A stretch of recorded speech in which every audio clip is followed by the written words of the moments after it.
Hello friends, ನಮ್ಮ horror story ಮೊದಲ ಭಾಗ ಶುರುವಾಗೋದು ಕಣ್ಣಿಗೆ ಕಾಣದಷ್ಟು ಡೆಡ್ಲಿಯಾಗಿ ಕತ್ತಲಿನಿಂದ ಆವೃತವಾಗಿರೋ ಮಲೆನಾಡಿನ ಒಂದು ದಟ್ಟವಾದ ಫಾರೆಸ್ಟ್ ಏರಿಯಾದಲ್ಲಿ. ಈ ಘಟನೆ ನಡೆದಿದ್ದು ಇಂದಿಗೆ ಸುಮಾರು 40 ವರ್ಷಗಳ ಹಿಂದೆ, ಅಂದರೆ ಸರಿಸುಮಾರು 1986ರ ಕಾಲಘಟ್ಟದಲ್ಲಿ. ಮಂಗಳೂರಿನಿಂದ ಸುಮಾರು 50 ಕಿಲೋಮೀಟರ್ ದೂರದಲ್ಲಿದ್ದ ಆ ಹಳ್ಳಿಯ ಹೆಸರು ಮತ್ತೂರು. ಸುತ್ತಲೂ ಕತ್ತಲ ಕೋಟೆಯ ತರಹ ನಿಂತಿದ್ದ ದಟ್ಟವಾದ ಕಾಡು ಮತ್ತು ಸಾವಿರಾರು ಎಕರೆ ವ್ಯಾಪಿಸಿದ ಕಾಫಿ ಎಸ್ಟೇಟ್ನ ಮಧ್ಯೆ ಆ ಹಳ್ಳಿ ಕಂಪ್ಲೀಟಾಗಿ ಐಸೋಲೇಟ್ ಆಗಿತ್ತು. ಆ ಕಾಲದಲ್ಲಿ ಆ ಹಳ್ಳಿಗೆ ಯಾವುದೇ ತರಹದ ಪ್ರಾಪರ್ ರಸ್ತೆ ಇರಲಿಲ್ಲ. ಅಟ್ಲೀಸ್ಟ್ ತುರ್ತು ಪರಿಸ್ಥಿತಿಗೆ ಒಂದು ಸರ್ಕಾರಿ ಬಸ್ ಅಥವಾ ವೆಹಿಕಲ್ ಕೂಡ ಸಿಗುತ್ತಿರಲಿಲ್ಲ. ಅಂತ ಒಂದು ಸಣ್ಣ ವಿಲೇಜ್ನಲ್ಲಿ ಅತ್ಯಂತ ಬಡತನದಲ್ಲಿ ವಾಸವಿದ್ದ ದಂಪತಿಗಳು ಅಂದರೆ ಸೋಮಣ್ಣ ಮತ್ತು ಗೌರಿ. ಸೋಮ ದಿನವಿಡೀ ಕಾಫಿ ತೋಟದಲ್ಲಿ ಕಷ್ಟಪಟ್ಟು ದುಡಿದಿದ್ದ ಒಬ್ಬ ಹಾರ್ಡ್ ವರ್ಕಿಂಗ್ ಕೂಲಿ ಕಾರ್ಮಿಕನಾಗಿದ್ದ. ಇನ್ನು ಗೌರಿ ನೋಡಲು ತುಂಬ ಸೌಮ್ಯ ಸ್ವಭಾವದ, ಯಾರಿಗೂ ಕೇಡು ಬಯಸದ ಒಬ್ಬ ನಿರಪರಾಧಿ ಹೆಣ್ಣುಮಗಳಾಗಿದ್ಲು. ಇವರಿಬ್ಬರ ನಡುವೆ ಅಪಾರವಾದ ಪ್ರೀತಿ ಇತ್ತು. ಆದರೆ ಅವರ ಪರ್ಸನಲ್ ಲೈಫ್ನಲ್ಲಿ ಒಂದು ದೊಡ್ಡ ಕೊರತೆ ಮಾತ್ರ ಹಾಗೇ ಉಳಿದಿತ್ತು. ಮದುವೆ ಆಗಿ 5 ವರ್ಷಗಳು ಕಳೆದಿದ್ದರೂ ಅವರಿಗೆ ಇನ್ನೂ ಮಕ್ಕಳಾಗಿರಲಿಲ್ಲ. ಅದು ಅವರ ಲೈಫ್ನ ಅತಿ ದೊಡ್ಡ ದುಃಖವಾದ ಸಂಗತಿಯಾಗಿತ್ತು. ಹಳ್ಳಿಯ ಜನ ಗೌರಿಯನ್ನು ಕಂಡಾಗಲೆಲ್ಲ ಬಂಜೆ ಎಂದು ಚುಚ್ಚು ಮಾತನಾಡುತ್ತಾ ಅವಳಿಗೆ ಎದುರಿಗೆ ಸಿಕ್ಕಾಪಟ್ಟೆ ನಿಂದಿಸಿ ತುಂಬ ಮೆಂಟಲಿ ಟಾರ್ಚರ್ ಕೊಡುತ್ತಿದ್ದರು. ಆದರೆ ಆ 5 ವರ್ಷಗಳ ಕಣ್ಣೀರು ಮತ್ತು ಪ್ರಾರ್ಥನೆಯ ನಂತರ ಕೊನೆಗೂ ಆ ದಂಪತಿಗಳ ಬದುಕಿನಲ್ಲಿ ಒಂದು ಪವಾಡ ನಡೆಯುತ್ತೆ. ಗೌರಿ ಪ್ರೆಗ್ನೆಂಟ್ ಆಗ್ತಾಳೆ. ದಿನಗಳು ಉರುಳಿದಂತೆ ಅವಳು ತುಂಬು ಗರ್ಭಿಣಿ ಆಗುತ್ತಾಳೆ. ಇಡೀ ಫ್ಯಾಮಿಲಿಯಲ್ಲಿ ಫುಲ್ ಹ್ಯಾಪಿನೆಸ್ ಆವರಿಸಿಕೊಳ್ಳುತ್ತೆ ಮತ್ತು ಸೋಮನ ಸಂತೋಷಕ್ಕೆ ಕೊನೆ ಇರಲಿಲ್ಲ. ಆದರೆ ವಿಧಿಯ ಆಟ ತುಂಬ ಕ್ರೂರವಾಗಿತ್ತು. ಆ ಸಂತೋಷದ ದಿನಗಳು ಅವನ ಲೈಫಲ್ಲಿ ಹೆಚ್ಚು ಕಾಲ ಇರಲಿಲ್ಲ. ಅದು ಕಡು ಚಳಿಗಾಲದ ಕಾಲ. ರಾತ್ರಿ ಹೊರಗೆ ವಿಪರೀತವಾದ ಕೋಲ್ಡ್ ಕ್ಲೈಮೇಟ್ ಇತ್ತು ಮತ್ತು ಇಡೀ ಹಳ್ಳಿ ಸದ್ದಿಲ್ಲದೆ ಸೈಲೆಂಟಾಗಿ ಮಲಗಿತ್ತು. ಗಡಿಯಾರದಲ್ಲಿ ಸರಿಯಾಗಿ ಸುಮಾರು 12 ಗಂಟೆ ದಾಟಿತ್ತು. ಇಡೀ ಪ್ರಕೃತಿಯಲ್ಲಿ ಒಂದು ರೀತಿಯ ಪಿನ್ ಡ್ರಾಪ್ ಸೈಲೆಂಟ್ ಆವರಿಸಿತ್ತು. ಸೋಮ ದಿನವಿಡೀ ತೋಟದಲ್ಲಿ ದುಡಿದು ಆಯಾಸದಲ್ಲಿ ಮನೆಯ ಒಳಗಡೆ ಹಾಸಿಗೆ ಮೇಲೆ ಗಾಢವಾಗಿ ನಿದ್ರಿಸುತ್ತಿದ್ದ. ತುಂಬು ಗರ್ಭಿಣಿಯಿದ್ದ ಕಾರಣ ಗೌರಿಗೆ ಹಠಾತ್ತಾಗಿ ಮೂತ್ರ ವಿಸರ್ಜನೆ ಆಗುತ್ತೆ. ಅಂದರೆ ಅರ್ಜೆಂಟಾಗಿ ವಾಶ್ರೂಮ್ಗೆ ಹೋಗಲು ಎಚ್ಚರ ಆಗುತ್ತೆ. ಹಳೆಯ ಕಾಲದ ಹಳ್ಳಿ ಆಗಿದ್ದರಿಂದ ಮನೆಯ ಒಳಗಡೆ ಯಾವುದೇ ಅಟ್ಯಾಚ್ ಬಾತ್ರೂಮ್ ಇರಲಿಲ್ಲ. ಬದಲಿಗೆ ಮನೆಯ ಹಿಂಭಾಗದಲ್ಲಿ ತೋಟದ ಒಂದು ಕತ್ತಲೆಯ ಕಾರ್ನಲ್ಲಿ ಹಳೆಯದೊಂದು ಶೌಚಾಲಯ ಇತ್ತು. ಗೌರಿ ಅಲ್ಲಿಗೆ ಹೋಗಬೇಕಿತ್ತು.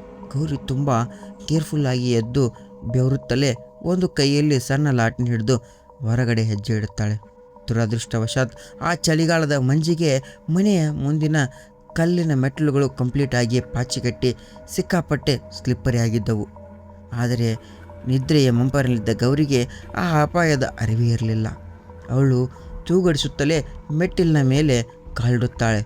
ಅಷ್ಟೇ, ಗೌರಿ ಕಾಲು ಬ್ಯಾಲೆನ್ಸ್ ತಪ್ಪುತ್ತದೆ ಮತ್ತು ಅವಳು ಜೋರಾಗಿ ಹೊಟ್ಟೆಯ ಮೇಲೆಯೇ ದಪ್ಪಂತ ನೆಲದ ಮೇಲೆ ಬೀಳುತ್ತಾಳೆ.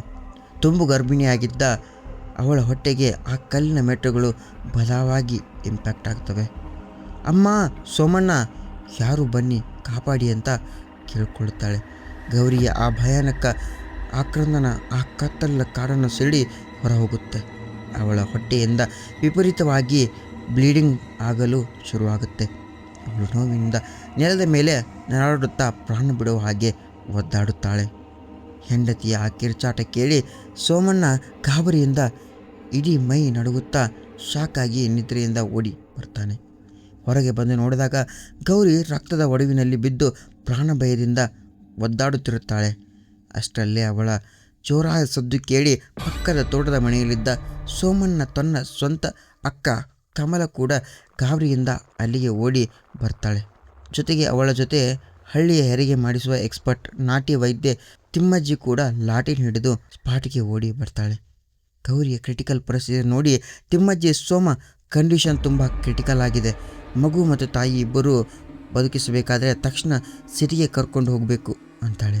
ಆದರೆ ಆ ನಡುರಾತ್ರಿಯಲ್ಲಿ ಯಾವುದೇ ವೆಹಿಕಲ್ ಇಲ್ಲದ ಆ ದಟ್ಟ ಕಾಡಿನ ಮಧ್ಯೆ ಅವಳನ್ನು ಆಸ್ಪತ್ರೆಗೆ ಕರೆದುಕೊಂಡು ಹೋಗುವುದು ಹೇಗೆ? ಸೋಮನ್ಗೆ ಏನು ಮಾಡಬೇಕೆಂದು ತೋಚದೆ ತಲೆಯ ಮೇಲೆ ಕೈ ಹೊತ್ತು ಹುಚ್ಚರಂತೆ ಕಣ್ಣೀರು ಹಾಕಲು ಶುರು ಮಾಡ್ತಾನೆ. ಯಾವುದೇ ವೆಹಿಕಲ್ ಇಲ್ಲದ ಆ ಕತ್ಲಲ ಕಾಡಿನಲ್ಲಿ ಸೋಮಣ್ಣ ತನ್ನ ಹೆಂಡತಿಯನ್ನು ಕಾಪಾಡಿಕೊಳ್ಳಲು ಬೇರೆ ಯಾವುದೇ ಆಪ್ಷನ್ ಕಾಣಿಸುವುದಿಲ್ಲ.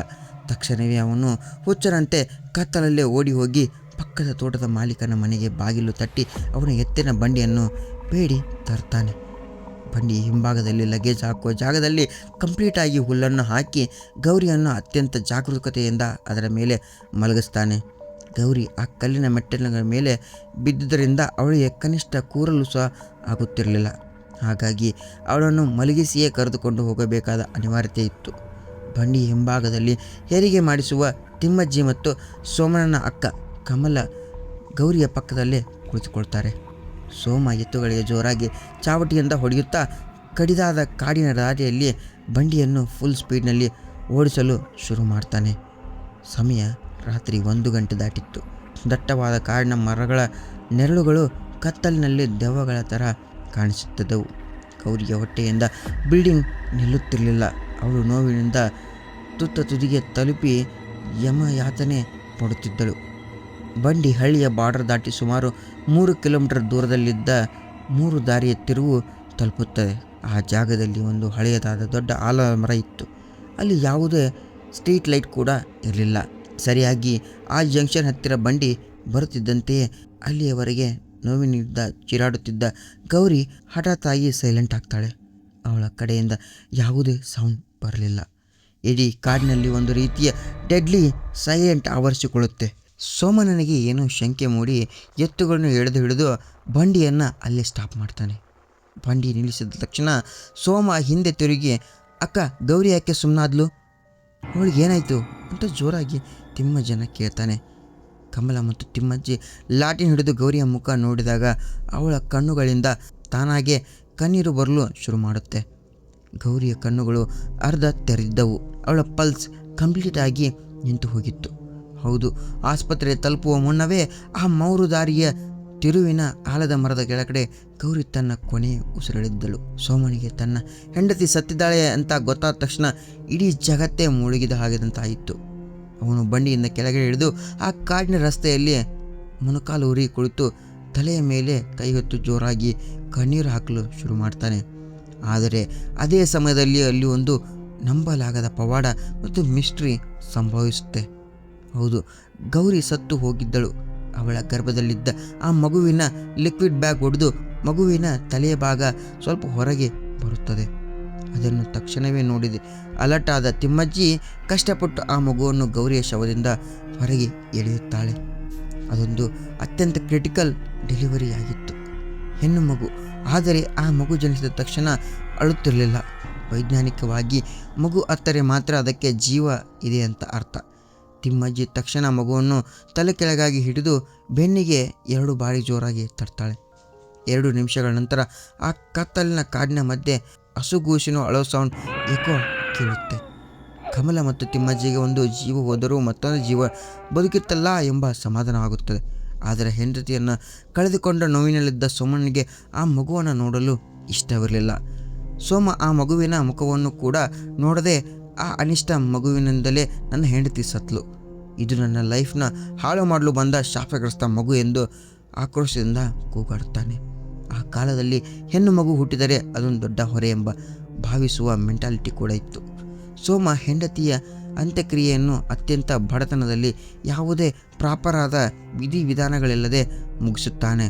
ಶಾಸ್ತ್ರೋತ್ತರವಾಗಿ ಮಾಡದೆ ಸತ್ತವರ ಆತ್ಮಕ್ಕೆ ಮುಕ್ತಿ ಸಿಗಲ್ಲ ಎಂಬ ನಂಬಿಕೆ ಇತ್ತು. ಆದರೆ ದುಃಖದಲ್ಲಿದ್ದ ಸೋಮ ಯಾವುದನ್ನೂ ಕೇರ್ ಮಾಡಲಿಲ್ಲ. ಹೆಂಡತಿಯನ್ನು ಮಣ್ಣು ಮಾಡಿದ 15 ದಿನಗಳಲ್ಲೇ ಸೋಮ ಆ ಮಗುವನ್ನು ತನ್ನ ಅಕ್ಕ ಕಮಲಳ ಜವಾಬ್ದಾರಿಗೆ ಒಪ್ಪಿಸಿ, ನನಗೆ ಹಳ್ಳಿಯಲ್ಲಿ ಇರಲು ಇಷ್ಟ ಇಲ್ಲ ಎಂದು ಕಣ್ಣೀರು ಒರೆಸುತ್ತಾ ಕೊಡಗಿನ ಕಾಫಿ ತೋಟಗಳಿಗೆ ಕೂಲಿ ಕೆಲಸಕ್ಕೆ ಅಂತ ಓಡಿ ಹೋಗ್ತಾನೆ. ಗೌರಿ ತೂರಿಕೊಂಡು ಸುಮಾರು 20 ದಿನಗಳ ಕಳೆದಿವೆ. ಸೋಮ ಕೊಡಗಿನ ಕಾಫಿ ಎಸ್ಟೇಟ್ನಲ್ಲಿ ಹೋದವನು ಮರಳಿ ಹಳ್ಳಿಯ ಮುಖ ನೋಡಿರಲಿಲ್ಲ. ಇತ್ತ ಕಮಲ ತನ್ನ ಸ್ವಂತ ಮಕ್ಕಳಿಗಿಂತ ಹೆಚ್ಚಾಗಿ ಆ ತಾಯಿ ಇಲ್ಲದ ಹಸುಗೂಸಿಗೆ ಹಸುವಿನ ಹಾಲನ್ನು ಕುಡಿಸುತ್ತಾ ತುಂಬ ಪ್ರೀತಿಯಿಂದ ಸಾಕುತ್ತಿದ್ಲು.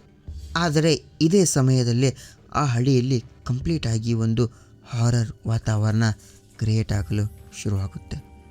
ಗೌರಿ ಹೆರಿಗೆಯ ನೋವಿನಲ್ಲಿ ಕೊನೆಯ ಉಸಿರೆಳಿದ್ದಳು.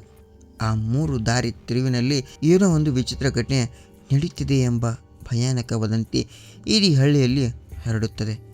ನಡುರಾತ್ರಿ ಆ ದಾರಿಯಲ್ಲಿ ನಡೆದುಕೊಂಡು ಹೋಗುವಾಗ ಹಳ್ಳಿಯ ಜನರಿಗೆ ಒಂದು ಬಿಳಿಯ ಸೀರೆಯ ಆಕೃತಿ ಕಾಣಿಸುತ್ತದೆ.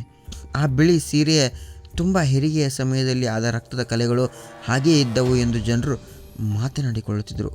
ಆ ಜಂಕ್ಷನ್ ದಾಟುವ ಒಂಟಿ ಜನರಿಗೆ ಆ ಸ್ಪಿರಿಟ್ ಥಟ್ಟನೆ ಎದುರಾಗಿ ಅತ್ಯಂತ ದಯನೀಯವಾಗಿ ಕಣ್ಣೀರು ಹಾಕುತ್ತಾ, ನನ್ನ ಮಗು ಎಲ್ಲಿದೆ, ನನ್ನ ಮಗು ನೋಡಿದ್ರಾ ಎಂದು ಕೇಳುತ್ತಿತ್ತು. ಈ ಇನ್ಫಾರ್ಮೇಷನ್ ಹಳ್ಳಿಯ ತುಂಬ ಹರಡಿ ಕೊನೆಗೆ ಕಮಲಳ ಕಿವಿಗೆ ಬಿದ್ದಾಗ ಅವಳಿಗೆ ಸಿಕ್ಕಾಪಟ್ಟೆ ಕೋಪ ಬರುತ್ತೆ. ಒಂದು ಕುಟುಂಬವೇ ಕಣ್ಣೆದುರು ನಾಶವಾಗಿ ಹೋಗಿದೆ. ಕನಿಷ್ಠ ಮನಸ್ಸಾಕ್ಷಿ ಇಲ್ಲದೆ ಸತ್ತವರನ್ನು ದೆವ್ವ ಅಂತ ನಿಂದಿಸುತ್ತಿದ್ದಾರಲ್ಲ ಎಂದು ಕಮಲ ಊರಿನವರ ಮೇಲೆ ಜಗಳ ಆಡುತ್ತಾಳೆ. ಆದರೆ ನಿಜವಾಗಿಯೂ ಆ 3 ದಾರಿಯ ತಿರುವಿನಲ್ಲಿ ಒಂದು ದೊಡ್ಡ ಹಾರರ್ ಮಿಸ್ಟ್ರಿ ನಡೆದಿತ್ತು. ಅದೊಂದು ದಿನ ಕಮಲಳ ಗಂಡ ರವಿ ಪಟ್ಟಣದ ಕೆಲಸ ಮುಗಿಸಿ ಹಳ್ಳಿಗೆ ಹಿಂತಿರುಗುತ್ತಿದ್ದ. ದುರದೃಷ್ಟವಶಾತ್ ಅವನು ಹಳ್ಳಿಗೆ ಬರುವಾಗ ಕೊನೆಯ ಬಸ್ ಮಿಸ್ ಮಾಡಿಕೊಂಡಿರುವುದರಿಂದ ಕತ್ತಲಾದ ಮೇಲೆ ಅದೇ 3 ದಾರಿಯ ತಿರುವಿನ ಕಾಡಿನ ದಾರಿಯಲ್ಲಿ ಒಬ್ಬನೇ ನಡೆದುಕೊಂಡು ಬರಬೇಕಾದ ಸಿಚುವೇಶನ್ ಎದುರಾಗುತ್ತೆ. ಸಮಯ ರಾತ್ರಿ ಸುಮಾರು 10:30 ದಾಟಿತ್ತು. ಆ 3 ದಾರಿ ತಿರುವಿನ ಹಳೆಯ ಆಲದ ಮರ ಕೆಳಗಡೆ ಸಣ್ಣದೊಂದು ಸ್ಟ್ರೀಟ್ ಲೈಟ್ ಉರಿಯುತ್ತಿತ್ತು.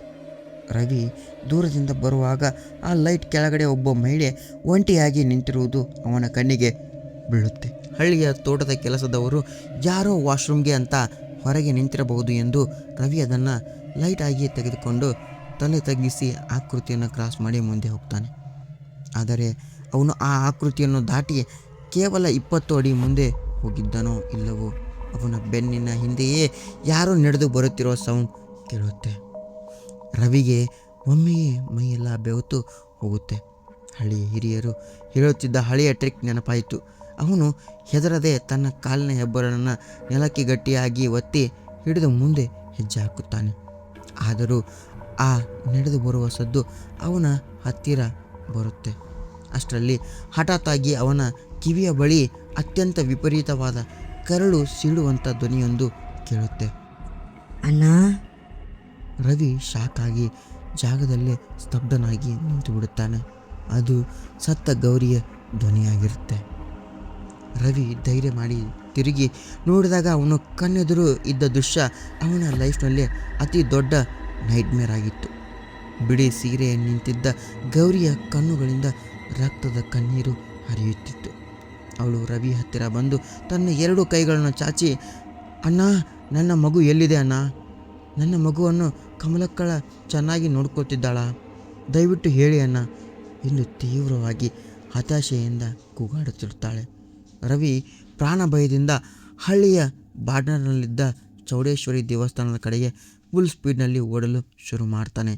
ಆ ಆತ್ಮವು ಅವನಿಗೆ ಈಕ್ವಲ್ ಆಗಿ ಗಾಳಿಯಲ್ಲಿ ತೇಲುತ್ತಾ ಬೆನ್ನಟ್ಟುತ್ತೆ.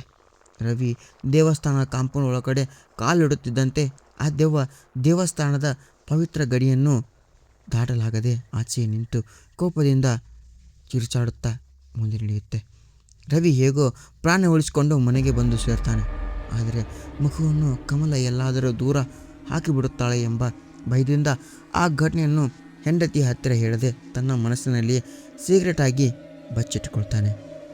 ದಿನಗಳು ತುಂಬ ಫಾಸ್ಟಾಗಿ ಉಳಿದವು. ಗೌರಿ ಮಗುವಿಗೆ ಈಗ ಸರಿಯಾಗಿ 2 ತಿಂಗಳು ತುಂಬಿತ್ತು. ಆದರೆ ತಾಯಿಗೆ ಎದೆಹಾಲಲ್ಲದೆ ಬರೀ ಹಸುವಿನ ಹಾಲನ್ನು ಕುಡಿಯುತ್ತಾ ಬೆಳೆಯುತ್ತಿದ್ದ ಆ ಹಸುಗೂಸುವಿಗೆ ಹಠಾತ್ತಾಗಿ ಒಂದು ದೊಡ್ಡ ಹೆಲ್ತ್ ಇಶ್ಯೂ ಎದುರಾಗುತ್ತೆ. ಮಗುವಿಗೆ ತೀವ್ರವಾದ ಕಾಮಲೆ ರೋಗ ತಗುಲುತ್ತೆ. ಮಗು ಹಾಲು ಕುಡಿಯುವುದನ್ನು ಸಂಪೂರ್ಣವಾಗಿ ಸ್ಟಾಪ್ ಮಾಡಿ ಕೇವಲ ಹಸಿರು ಬಣ್ಣದ ವಾಂತಿ ಮಾಡುತ್ತಾ ಸಿಕ್ಕಾಪಟ್ಟೆ ಹೈ ಟೆಂಪ್ರೇಚರ್ ಜ್ವರದಿಂದ ಬಳಲುತ್ತಿರುತ್ತೆ. ಮಗುವಿನ ಕಂಡೀಷನ್ ಕ್ರಿಟಿಕಲ್ ಆಗಿರೋದರಿಂದ ನೋಡಿ ಕಮಲ ಮತ್ತು ರವಿ ಇಬ್ಬರು ಗಾಬರಿಯಿಂದ ಮಗುವನ್ನು ಎತ್ಕೊಂಡು ಚಿಕ್ಕಮಗಳೂರಿನ ಗೌರ್ಮೆಂಟ್ ಆಸ್ಪತ್ರೆಗೆ ಓಡುತ್ತಾರೆ. ಆಸ್ಪತ್ರೆಯಲ್ಲಿದ್ದ ಎಕ್ಸ್ಪರ್ಟ್ ಡಾಕ್ಟರ್ ಮಗುವನ್ನು ಕಂಪ್ಲೀಟಾಗಿ ಚೆಕಪ್ ಮಾಡ್ತಾರೆ. ಆದರೆ ಮಗುವಿನ ಬಾಡಿ ಇನ್ಸ್ಪೆಕ್ಷನ್ ಮಾಡಿದ ಡಾಕ್ಟರ್ ತುಂಬ ಬೇಸರದಿಂದ ತಲೆ ಅಲ್ಲಾಡಿಸ್ತಾ, ತುಂಬ ಲೇಟಾಗಿ ಕರ್ಕೊಂಡು ಬಂದಿದ್ದೀರಾ. ಇಷ್ಟು ಸಣ್ಣ ಮಗುವಿನ ಲಿವರ್ ಆಲ್ಮೋಸ್ಟ್ ಡ್ಯಾಮೇಜ್ ಆಗಿದೆ. ಮೆಡಿಸಿನ್ ಯಾವುದೂ ವರ್ಕ್ ಆಗ್ತಿಲ್ಲ. ಇನ್ನು ಕೇವಲ 2 ರಿಂದ 3 ದಿನ ಅಷ್ಟೇ ಈ ಮಗು ಬದುಕುವುದು. ದಯವಿಟ್ಟು ಮನೆಗೆ ಕರ್ಕೊಂಡು ಹೋಗಿ, ಅದು ಉಸಿರಿರೋವರೆಗೂ ಕಣ್ಣೆದುರುಗಡೆ ನೋಡ್ಕೊಳ್ಳಿ ಎಂದು ಕೈ ಚೆಲ್ತಾರೆ. ಡಾಕ್ಟರ್ ಮಾತು ಕೇಳಿ ಕಮಲ ಆಸ್ಪತ್ರೆ ಕಾರ್ನರ್ನಲ್ಲೇ ಉಸಿರು ಬಿದ್ದು ಜೋರಾಗಿ ಅಳಲು ಶುರು ಮಾಡ್ತಾಳೆ. ಕೊನೆಗೆ ಬೇರೆ ದಾರಿ ಇಲ್ಲದೆ ಅವರು ಮಗುವನ್ನು ಕರೆದುಕೊಂಡು ಕೊನೆಯ ಬಸ್ನಲ್ಲಿ ಕಣ್ಣೀರು ಹಾಕುತ್ತಾ ಅವರ ಹಳ್ಳಿಗೆ ವಾಪಸ್ ಬರ್ತಾರೆ.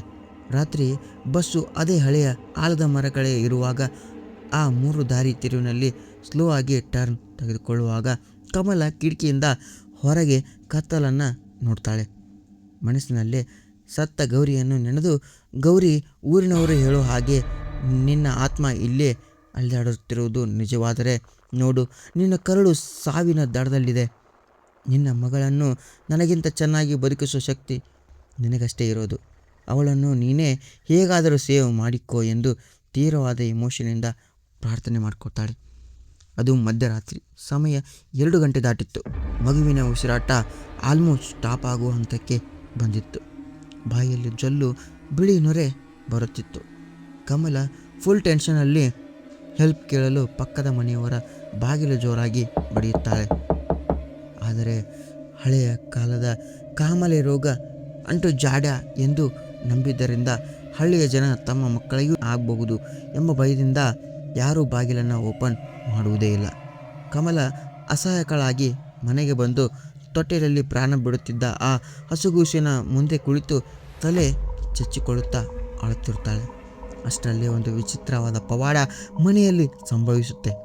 ಮನೆಯ ಹೊರಗಿನ ಮೇನ್ ಡೋರ್ ಯಾರೋ ಜೋರಾಗಿ ನಾಕ್ ಮಾಡಿದ ಸೌಂಡ್ ಕೇಳುತ್ತೆ.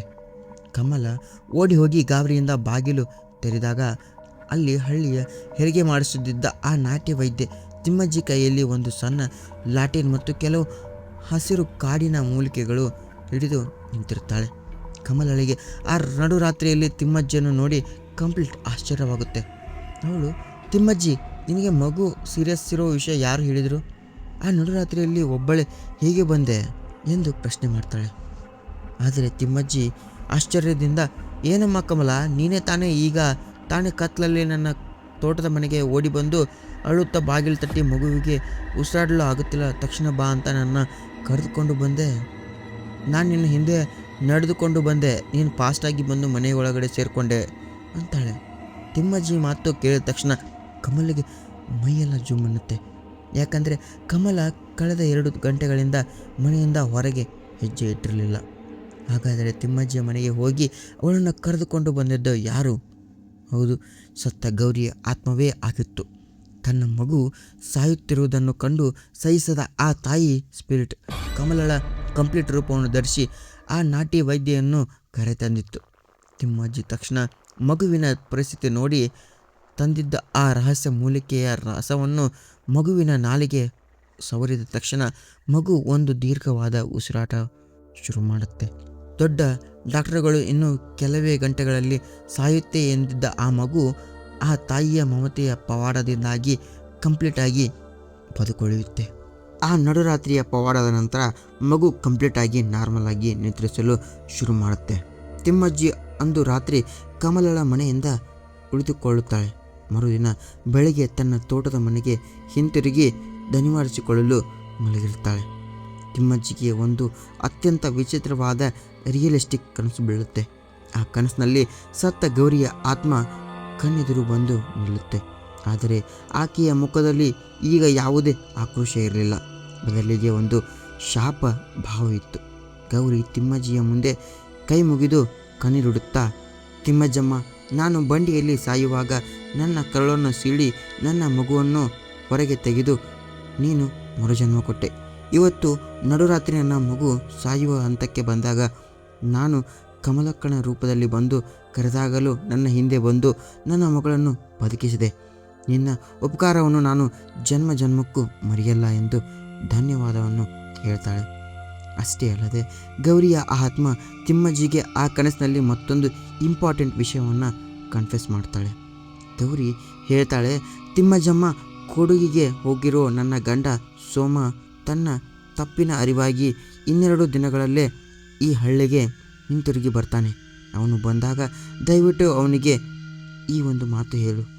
ನನ್ನ ಕಂಪ್ಲೀಟ್ ಉಸಿರು ಮತ್ತು ಆತ್ಮ ಆ ಮಗುವಿನ ಒಳಗಡೆ ಅಡಗಿದೆ. ಅವನು ನನ್ನ ಮಗುವನ್ನು ಎಷ್ಟು ಪ್ರೀತಿಸುತ್ತಾನೋ ನನ್ನನ್ನು ಅಷ್ಟೇ ಪ್ರೀತಿಸಿದ ಹಾಗೆ.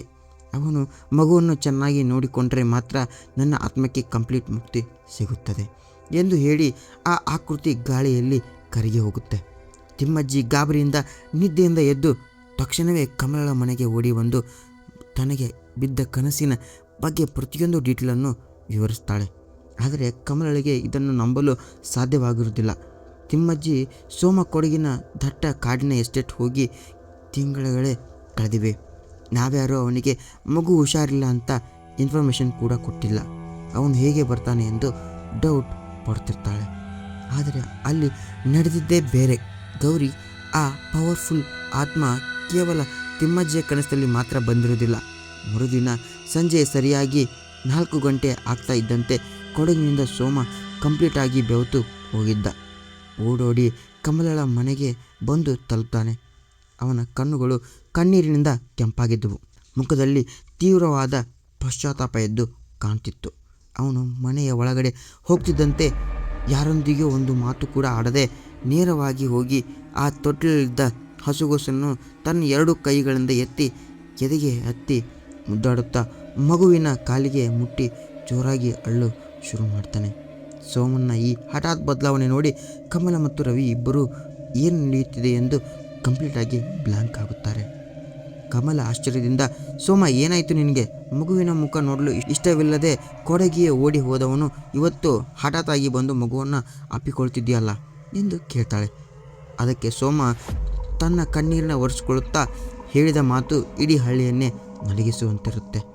ಅಕ್ಕ, ನಿನ್ನೆ ರಾತ್ರಿ ನಾನು ಕೊಡಗಿನ ತೋಟದ ಲೈನ್ ಮನೆಯಲ್ಲಿ ಮಲಗಿದ್ದಾಗ ನನ್ನ ಕನಸಿನಲ್ಲಿ ಗೌರಿ ಬಂದಿದ್ಲು. ಅಕ್ಕ, ಅವಳು ಸುತ್ತಾಗ ಹಾಕಿದ್ದ ಅದೇ ಬಿಳಿ ಸೀರೆಯಲ್ಲಿ ರಕ್ತದ ಕಲೆಯೊಂದಿಗೆ ನನ್ನ ಹಾಸಿಗೆ ಪಕ್ಕದಲ್ಲಿ ಬಂದು ಕುಳಿತಿದ್ಲು. ಅವಳು ನನ್ನ ಕೈ ಹಿಡಿದು ಜೋರಾಗಿ ಅಳುತ್ತಾ, ಸೋಮ, ನಾನು ಎಲ್ಲಿ ಹೋಗಿಲ್ಲ, ನನ್ನ ಮಗುವಿನ ರೂಪದಲ್ಲೇ ನಾನು ಬದುಕಿದ್ದೇನೆ ಎಂದು ನನ್ನನ್ನು ದ್ವೇಷಿಸಿ ನನ್ನ ಮಗುವನ್ನು ಅನಾಥ ಮಾಡಿದರೆ ನನ್ನ ಆತ್ಮಕ್ಕೆ ಎಂದಿಗೂ ಮುಕ್ತಿ ಸಿಗಲ್ಲ. ನಾನು ಹೀಗೆ ಎಳೆದಾಡಬೇಕಾಗುತ್ತೆ ಅಂತ ಅತ್ತಳು. ಅಕ್ಕ, ಅವಳು ಕಣ್ಣೀರು ನೋಡಿ ನನಗೆ ತಡೆದುಕೊಳ್ಳಲು ಆಗಲಿಲ್ಲ.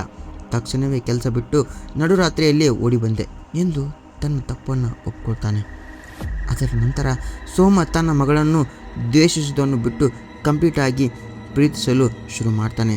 ತಿಮ್ಮಜ್ಜಿ ಮತ್ತು ಕಮಲಳ ಸಮ್ಮುಖದಲ್ಲಿ ಆ ಮಗುವಿಗೆ ತನ್ನ ಹೆಂಡತಿ ಹೆಸರಾದ ಗೌರಿ ಎಂದು ನಾಮಕರಣ ಮಾಡ್ತಾನೆ. ಆ ಆಶ್ಚರ್ಯದ ಸಂಗತಿ ಏನೆಂದರೆ, ಅಂದಿನಿಂದ ಆ ಹಳ್ಳಿಯ 3 ದಾರಿ ತಿರುವಿನ ಆಲದ ಮರದ ಕೆಳಗಡೆ ಕೇಳಿಸುತ್ತಿದ್ದ ಆ ರಕ್ತಸಿಕ್ತ ಬಿಳಿ ಸೀರೆಯ ಆಕೃತಿಯ ಅಥವಾ ನನ್ನ ಮಗು ಎಲ್ಲಿದೆ ಎಂಬ ಕರುಳು ಸೀಳುವ ಆರ್ತನಾದ ಯಾರಿಗೂ ಎಂದಿಗೂ ಕೇಳಿಸುವುದೇ ಇಲ್ಲ. ತಾಯಿಯ ಆತ್ಮಕ್ಕೆ ತನ್ನ ಮಗು ಸುರಕ್ಷಿತವಾಗಿದೆ ಎಂದ ಕನ್ಫರ್ಮ್ ಆದ ಮೇಲೆ ಕಂಪ್ಲೀಟಾಗಿ ಮೋಕ್ಷ ಸಿಕ್ಕಿತ್ತು.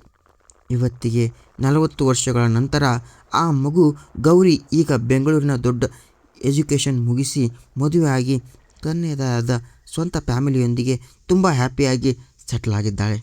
ಇವತ್ತಿಗೂ ವರ್ಷಕ್ಕೊಮ್ಮೆ ತನ್ನ ಹುಟ್ಟೂರಾದ ವರ್ತೂರಿಗೆ ಬಂದು ಆ 3 ದಾರಿಯ ತಿರುವಿನಲ್ಲಿದ್ದ ಆಲದ ಮರಕ್ಕೆ ವಿಶೇಷ ಪೂಜೆ ಸಲ್ಲಿಸ್ತಾಳೆ. ಯಾಕಂದರೆ ಅವಳಿಗೆ ಗೊತ್ತು, ಆ ಜಾಗದಲ್ಲೇ ಅವಳ ಹೆತ್ತ ತಾಯಿ ಆತ್ಮ ಅವಳನ್ನು ಇವತ್ತಿಗೂ ಅದೃಷ್ಟವಾಗಿ ಆಶೀರ್ವದಿಸುತ್ತಿದ್ದಾಳೆ ಎಂದು. ವೀಕ್ಷಕರೇ, ಹೆತ್ತ ಕರುಳಿನ ಮಮತೆ ಮತ್ತು ತಾಯಿಯ ಪ್ರೀತಿಯ ಮುಂದೆ ಸಾವು ಕೂಡ ಸೋತು ಹೋಗುತ್ತೆ ಅನ್ನೋದಕ್ಕೆ ಈ ನೈಜ ಘಟನೆಯ ಅತಿ ದೊಡ್ಡ ಎಕ್ಸಾಂಪಲ್. ಈ ಕಥೆಯ ಬಗ್ಗೆ ನಿಮ್ಮ ಪರ್ಸ್ನಲ್ ಒಪಿನಿಯನ್ ಏನು ಎನ್ನುವುದನ್ನು ಕೆಳಗಡೆ ಕಮೆಂಟ್ ಬಾಕ್ಸಲ್ಲಿ ಮರೆಯದೆ ಕಮೆಂಟ್ ಮಾಡಿ. ಕತೆ ನಿಮ್ಮನ್ನು ಎಮೋಷ್ನಲ್ ಆಗಿ ಟಚ್ ಮಾಡಿದರೆ ಲೈಕ್ ಮಾಡಿ, ನಿಮ್ಮ ಫ್ರೆಂಡ್ ಜೊತೆ ಶೇರ್ ಮಾಡಿ ಮತ್ತು ನಮ್ಮ ಶಾಡೋ ಮೈಕ್ ಚಾನಲ್ನ ಇನ್ನೂ ಸಬ್ಸ್ಕ್ರೈಬ್ ಮಾಡೋದನ್ನ ಮರ್ತಿದ್ರೆ ದಯವಿಟ್ಟು ಸಬ್ಸ್ಕ್ರೈಬ್ ಮಾಡ್ಕೊಳ್ಳಿ. ಮತ್ತು ಇಂಟ್ರೆಸ್ಟಿಂಗ್ ಮತ್ತು ರೋಮಾಂಚಕವಾದ ಕಥೆಯೊಂದಿಗೆ ಮತ್ತೆ ಭೇಟಿಯಾಗೋಣ. ಅಲ್ಲಿಯವರೆಗೂ ಸ್ಟೇ ಸೇಫ್. ಶುಭರಾತ್ರಿ.